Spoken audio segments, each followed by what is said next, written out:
All right there, Latin 1. Here we go. I'm going to show you how to do cards, all right? I've elected not to do the timeline just yet until we get to other tenses. I think maybe that'll be helpful then because you won't have access to me to make it clearer until then anyway.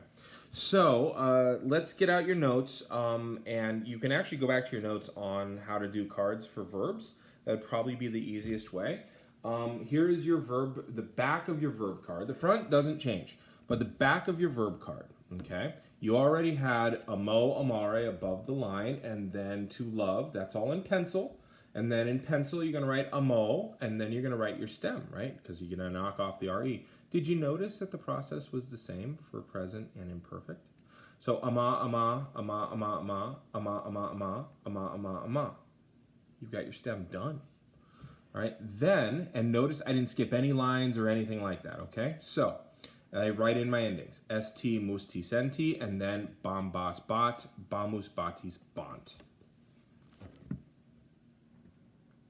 Which, if you go back to your notes from the previous video, it should have that, right? Bam, bas, bat, bamus, batis, bant.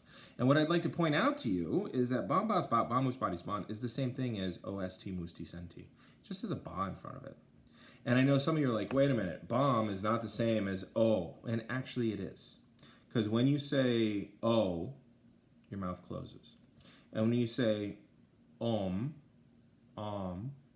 mouth closes and they make the same sound, or the same shape.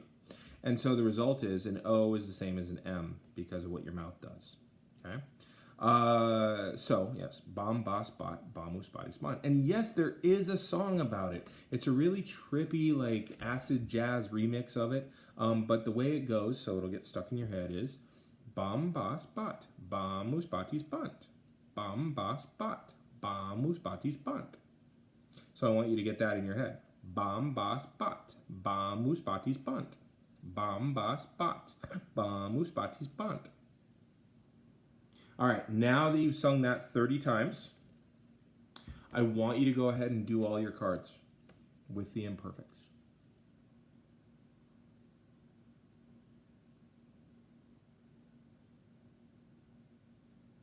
Okay, now that you've done all the cards with the imperfects now, okay, see, aren't you glad you kept up on your cards? Because now you got all those verbs done and you've learned it completely. That's how it works. Now that you've done that, okay, go ahead and take a look at exercise 13B. 13B on page 98. All you've got to do is write it down. Cornelia sub arbore sedet. Then you're going to translate it. Cornelia sits under the tree. Done. Now it says to identify whether the verb is present or imperfect. I think in your translation that's going to come out. Okay, so for instance, I'll do number 2 for you as well.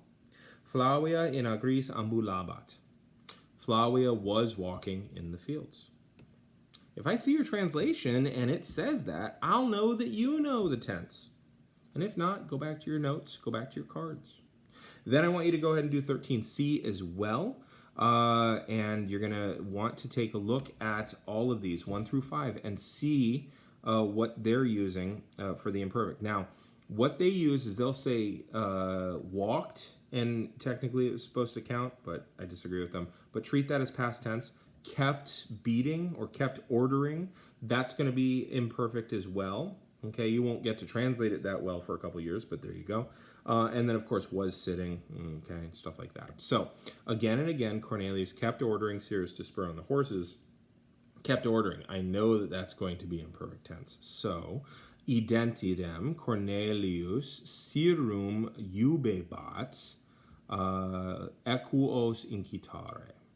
And I might actually put iubebat at the very end. Cyrum equos incitare iubebat. Okay, so it's up to you how you do that. But there you go. I've done number 1 for you a couple different ways. All right, so 13B, 13C. Reread pages 98, 106, and 108. And if you haven't copied those charts, do so. And again, go back and do your cards all the way now. Okay, all the imperfects. Okay, I'm going to hit the button.